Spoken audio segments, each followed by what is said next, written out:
Hey, what's up guys? Today, I'll show you a vampire horror film, Morbius, the Living Vampire. Spoilers ahead, watch out and take care.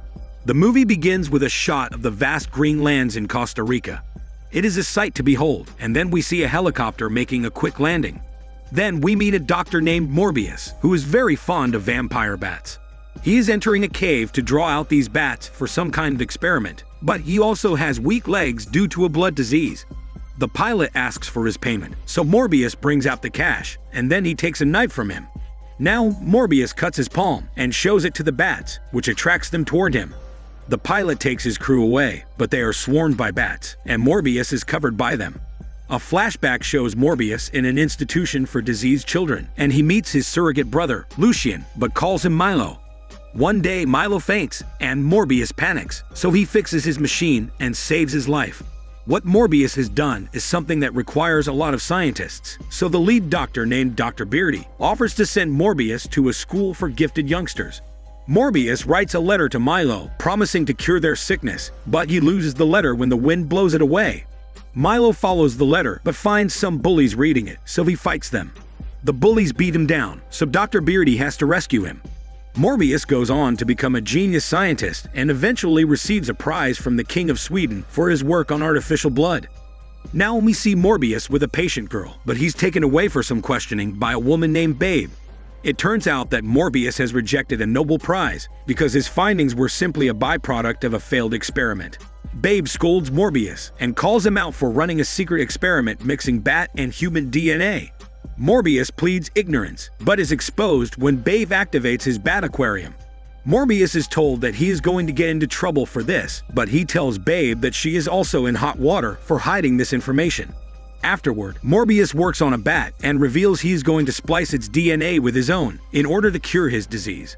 Babe voices her concerns, but Morbius doesn't listen and begins his experiment. He uses a PTA mouse for a sample dose, but it dies, which means that PETA is going to sue Morbius. He doesn't care about this, because his only desire is to save sick people like him and Milo. Suddenly, the patient girl starts suffering, so Morbius helps her out with a sedative. Then, Babe notices that the PETA mouse is still alive. This marks a success for Morbius, so he goes to meet Milo, who is rich and bratty.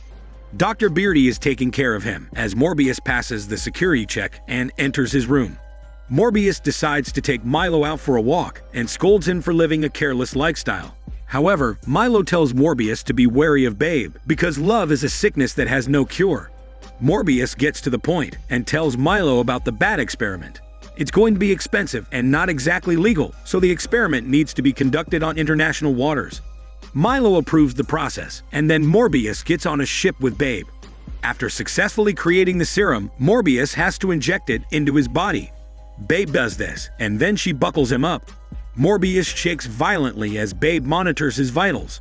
One of the ship's guards shows up and distracts Babe with his shady statements. Babe tells him to shut up his smelly mouth, but then she notices that Morbius is missing. Babe and the guard look around, and she suddenly notices Morbius on the ceiling as he has become a vampire. The guard shoots at him, but gets attacked and ripped to pieces. An alarm is set off while Babe tries to appeal to Morbius's humanity. The alarm makes him go crazy, so he charges at the glass wall. The other guards arrive and smack Babe away to take on Morbius. However, this only angers him, so he charges at the guards and brutally takes them down without mercy. Morbius gets locked inside the lab, but he easily smashes the door open because he wants to punish the guards for attacking Babe. What follows is a horrific sequence where Morbius uses his new vampire powers to hunt the guards one after the other. He spares no one and uses his claws to slash through the guards. Morbius passes out after this, but wakes up and becomes human again. He realizes that he can stand on his legs and has also become shredded like a fitness influencer. Morbius finds all the dead guards and locates Babe on the floor, but can sense her heartbeat, so he checks the camera footage. He is horrified to see what he has done, so he pukes his guts out. Morbius calls for air support, but makes sure to wipe out all the surveillance footage and vanishes with the serum. A bald cop named Baldy and his hairy assistant, Harry, reach the scene and are shocked to learn that all the victims were drained of their blood. Milo watches the news and learns about the incident, but shuts the TV when Dr. Beardy shows up. Later, Morbius sneaks into the hospital and finds Babe, who is in a serious condition. Then, he goes back to the lab, but loses the functioning in his legs, so he drinks some artificial blood. This seems to do the trick for Morbius, and he has an endless supply of artificial blood, so he doesn't need to worry about attacking humans for now. Morbius steps into the Bat Aquarium and is welcomed by them, so he feels like Batman. He then channels his Bat Radar, which works through echolocation. Morbius trains his powers and starts timing himself. He realizes that artificial blood is reducing its effectiveness, so he will eventually need the real thing. Morbius locks himself inside a room to test what happens if he stays without any blood and the results don't look good. He needs to drink blood to counter his illness, but the problem is that he can't repeat what happened on the ship. At night, Milo goes to check up on Morbius, but finds him fighting for dear life. Morbius needs blood, so Milo gives it to him and revives his vampire powers. Milo is glad to see his friend freed from the illness, but Morbius says he can't give the serum to Milo.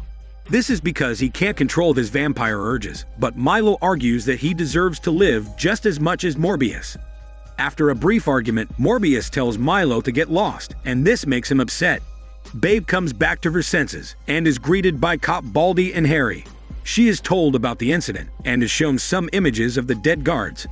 Babe refuses to answer any questions, so the two cops leave her alone. Later, a nurse senses something following her inside the hospital and runs as fast as she can. However, she gets attacked by a vampire hand, which implies that this might be Morbius. The next day, Morbius sits next to Babe, but senses something on his Bat Radar. He sees the latest victim and worries that he might have caused this mess. Morbius collects a lot of artificial blood and tries to make an escape, but he is stopped by Cop Baldy and Harry. They question him for a bit, but Morbius acts calm. The cops are told about the nurse victim, so they arrest Morbius, suspecting him to be the killer because he has always liked bats. However, Morbius activates his vampire powers and tries to make an escape in a hectic sequence. However, the wind seems to stop him, and he is caught by Cop Baldy. Cop Baldy and Harry show up with holy water for added security. Morbius isn't able to answer for the death of the nurse, but he needs his artificial blood because he's getting hungry. The cops can't help him with this, so Morbius acts fierce and causes them to leave. Now Milo shows up as his lawyer, although he never finished law school. He promises to take care of Morbius and gives him some blood to charge himself. However, Milo leaves without his walking stick, and we learn that he is fit as ever. This means that he had sneakily taken the vampire serum from the lab and has now become a vampire as well. Morbius is angered by this, so he drinks the blood and unleashes his vampire powers. He breaks out of prison and uses his Bat Radar to hear Milo attacking an innocent man. Morbius confronts him in front of everyone, and that's when Milo confesses that he was the one who ended the nurse. He doesn't have any guilt and instead asks Morbius to have some fun with their powers.